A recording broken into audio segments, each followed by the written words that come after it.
Assalamualaikum warahmatullahi wabarakatuh. Kami daripada kumpulan 9. Hari ini kami akan membentangkan tentang seni Taranum, iaitu seni Taranum Nahwan. Jadi sebelum kami menerangkan tentang seni Taranum Nahwan ni, izinkan kami memperkenalkan diri kami dahulu. Saya Muhammad Yasin bin Azman, nombor metrik KTD 260503011. Jadi itu sahaja pengenalan saya. Assalamualaikum warahmatullahi wabarakatuh. Kami dari kumpulan yang terakhir ingin membentangkan tentang Taranum Nahwan. Sebelum itu kami ingin memperkenalkan diri kami terlebih dahulu. Saya Sadan Harahab bin Abdul Wahab, memegang nombor metrik KTD 260503023. Saya Muhammad Adafi Haikal bin Zahuri, memegang kad metrik KTD 260503030. Nama saya Nurul Darwishan bin Rosli, memegang nombor metrik KTD 260503022. Teruskan kepada penerangan tentang Taranum Nahwan. Jadi Taranum Nahwan ni merupakan salah satu taranum yang diiktiraf daripada 7 taranum. Iaitu 7 taranum itu adalah Sobah, Hijaz, Ros, Siqah, Diharkah, Bayati dan Nahwan. Jadi Nahwan ni diiktiraf oleh ulama-ulama taranum. Jadi itu saja daripada saya serahkan kepada sahabat saya. Bismillahirrahmanirrahim. Alhamdulillah, bersyukur kita kehadirat Allah Subhanahu Wa Taala kerana dengan izinnya dapat bersama pada hari ini. InsyaAllah pada hari ini saya akan membentangkan tentang Taranum Nahwan. Taranum Nahwan ni merupakan salah satu daripada Taranum Nahwan, merupakan salah satu daripada taranum yang sering digunakan dalam bacaan Al-Quran. Dan taranum ni bukan ada Taranum Nahwan saja, tapi ada Taranum Bayati, Sobah, Hijaz dan banyak lagi lah. Dan ini saya akan menerangkan tentang Taranum Nahwan. Kita pergi kepada slide tentang jejak sejarah irama Nahwan. Kita tengok daripada slide ini, titik permulaan asal daripada bandar Nahwan Hamadan, iaitu di Parsi. Kat sini Taranum Nahwan ni ianya berasal daripada sebuah kawasan yang dikenali sebagai Nahwan di wilayah Hamadan. Hamadan ni di negara Iran. Itu tempat di mana taranum ini, tempat lahirnya taranum ni lah, senang cerita kan. Taranum ni kemudian taranum ni berkembang ke negara-negara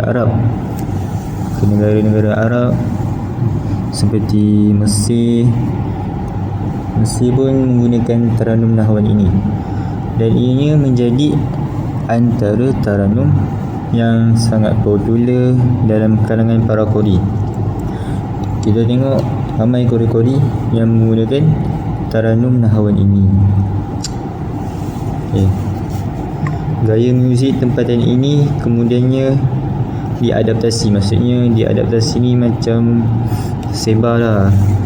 Taranum ini mula tersebar, dihalusi dan dipopularkan. Macam saya cakap tadi, taranum ini popular digunakan oleh ramai kalangan para qori di Mesir dan di Arab. Seterusnya, banyak keistimewaan daripada Taranum Nahwan ini. Antara keistimewaannya kita pergi pada slide yang seterusnya, iaitu profil akustik Taranum Nahwan, iaitu sifat Taranum Nahwan. Taranum Nahwan memiliki kehalusan seni yang tinggi. Alunan ini juga dibina atas prinsip kelembutan dan kesederhanaan.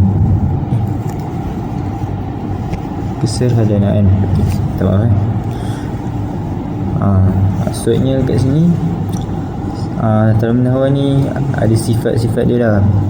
Sifatnya seperti suara yang lembut, nada yang lembut. Itu apabila dialunkan bacaan ni, bacaan ni sangat merdu lah. Dan sebab tu ramai para qori menggunakan taranum nahwan ini. Okey, saya akan terangkan dari segi sifatnya pula. Dari segi sifat, taranum nahwan ni mempunyai alunan yang sederhana. Maksudnya dia tak tinggi sangat, tak rendah sangat, dia sederhana, tengah-tengah. Dia tidak terlalu tinggi dan tidak terlalu rendah macam saya cakap tadi. Ia juga, taranum ni juga mudahlah untuk dipelajari oleh pemula. Contoh orang-orang yang baru nak belajar taranum, menggunakan taranum nahwan ni sangat digalakkan lah, disyorkan lah, kerana taranum nahwan ni memang boleh digunakan oleh pelajar lah untuk mengenali lebih mendalami taranum. Okey, lepas tu walaupun ianya dikatakan mudah, tapi ini juga perlukan latihan yang konsisten untuk menghasilkan bacaan yang lagi merdu dan tersusun. Kita perlulah banyakkan latihan, banyakkan berguru lah, berguru dengan orang yang pakar dalam taranum. Okey, seterusnya saya akan beritahu antara qori-qori yang terkenal. Qori yang menggunakan taranum nahwan seperti yang pertama, qori Syekh Mustafa Ismail. Seterusnya Syekh Abdul Basit Abdul Samad dan Syekh Mahmud Khalil Al-Husari. Bacaan mereka ni sering dijadikan rujukan oleh pelajar taranum di seluruh dunia. Maksudnya bacaan syekh-syekh ni, taranum nahwan ni banyaklah, ramai yang mempelajari lah. Senang cerita, ramai yang mengkaji lah taranum nahwan yang dibacakan oleh syekh-syekh yang saya sebutkan tadi. Okay, insyaAllah itu saya daripada saya. Baiklah, saya teruskan dengan topik pembentangan taranum nahwan. Gaya nahwan paling berkesan apabila dipadankan dengan ayat-ayat yang membawa emosi dan keterangan. Ada empat. Yang pertama, ayat penceritaan. Contohnya macam kisah-kisah yang terdahulu. Ia dapat membawa pendengar menelusuri kisah. Yang seterusnya, memohon ampunan doa. Apabila memohon ampunan doa, ia dapat meningkatkan rasa rendah diri terhadap Allah Subhanahu Wa Taala. Contohnya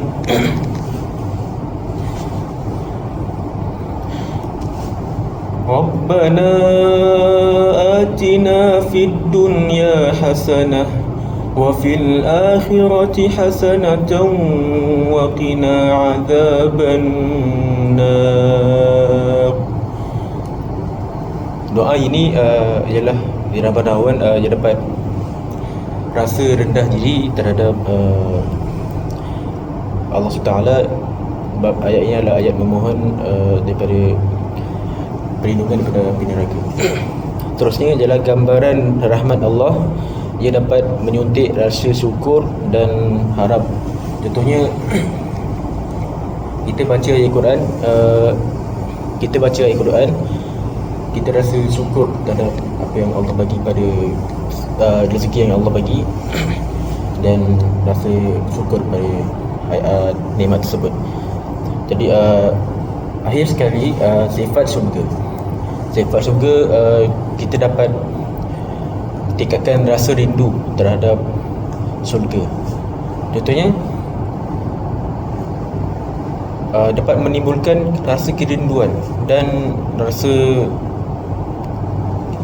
nikmat syurga itu, dan kita rasa ingin membuat pahala banyak-banyak.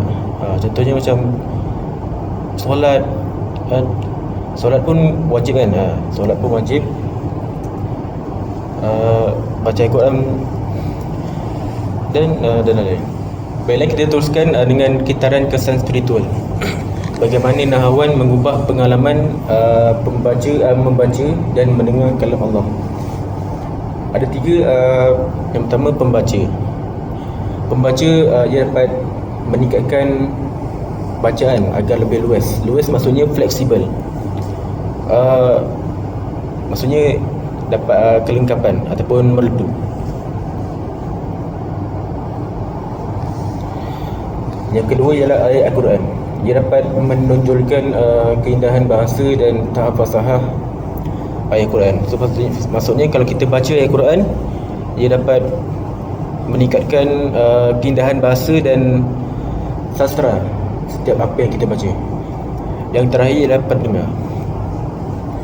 Pendengar tersebut dapat membantu menghayati ayat Al-Quran, dapat memahami makna ayat Al-Quran, dapat rasa khusyuk. Contohnya dalam solat jemaah, jika jemaah dengar imam baca guna irama Nahawan, kita rasa macam ingin kita tahu tentang ilmu Nahawan, tentang irama Nahawan, dan kita ingin baca ayat Quran. Jadi itu tadi daripada saya. Sekian, terima kasih. Jadi rakan-rakan dah tahu apakah itu sifat dan peranan-peranan Taranum Nahawan. Jadi saya nak bincangkan dengan rakan-rakan tentang perbandingan tajwid dan taranum. Jadi seperti yang kita tahu, tajwid ini ialah kita mempelajari cara bacaan dan hukum-hukum yang terdapat dalam ayat tersebut, seperti jenis-jenis mat yang kita sudah pelajari. Jadi hukum kita mempelajari tajwid ini adalah wajib dan utama. Dan fokusnya di sini ialah kita perlu mempelajari ilmu tajwid ini supaya kita dapat menyempurnakan makhraj huruf dan sifat huruf tersebut. Jadi kita beralih kepada taranum. Taranum ini kita memperindahkan seni suara kita dan meningkatkan emosi. Seperti yang kita sudah pelajari, jikalau taranum soba, ia dapat meningkatkan emosi kita untuk berasa gerun terhadap ayat yang mengenai azab dan seksaan-seksaan penghuni neraka. Jikalau taranum jiharka, ia dapat meningkatkan emosi kita untuk bergembira dengan ayat yang dibacakan. Jadi kalau kita lihat pada taranum Nahawan ini, ia dapat meningkatkan emosi kita untuk berasa lebih tenang dan membuatkan kita lebih penasaran dengan sesuai ayat yang berbentuk penceritaan. Jadi hukumnya kita mempelajari taranum ini ialah sunat dan ia hanya sekadar hiasan tambahan sahaja. Jadi fokusnya di sini ialah kita dapat mempelajari keindahan alunan taranum tersebut dan penyampaian makna sampai ke dalam jiwa kita. Jadi kesimpulannya, taranum ini ialah hanya sekadar hiasan suara dan tajwid tetap mesti kita sempurnakan dan diutamakan. Itu saja daripada saya. Baiklah, saya akan berikan contoh irama Nahawan Murotai. A'udzu billahi minasy syaithanir rajim. Bismillahirrahmanirrahim. Taha ma anzalna 'alaikal qur'ana litashqa illa tadhkiratan liman yakhsha tanzilan mimman khalaqal arda was samawati al-'ula ar-rahmanu 'alal 'arsyi istawa lahu ma fis samawati wa ma fil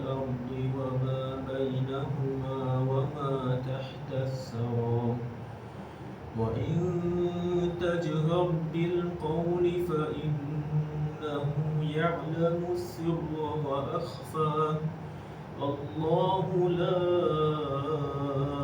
إله إلا هو له الأسماء الحسنى صدق الله العظيم.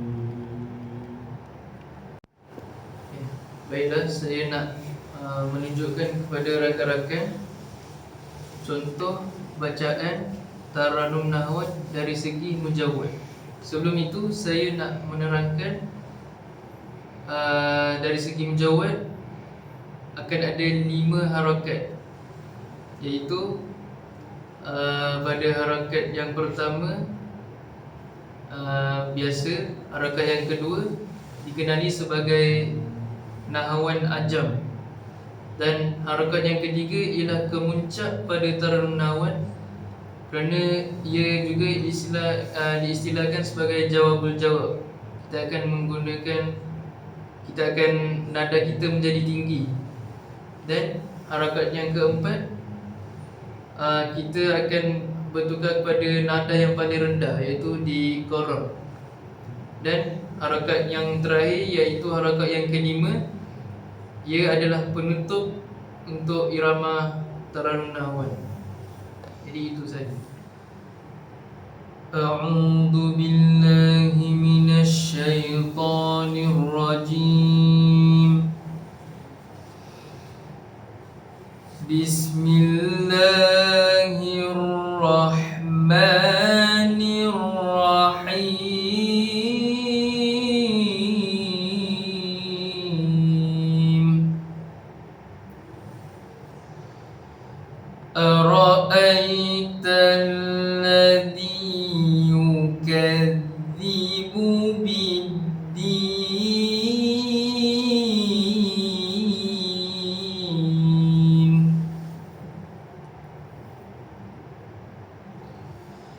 Fadzalikal ladzi yad'ul yatim.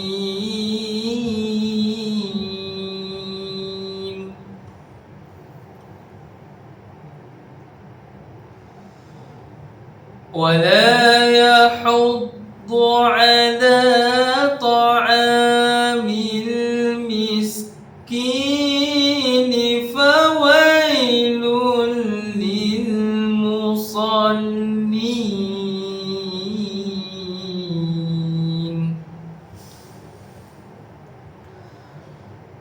الذين هم عن صلاتهم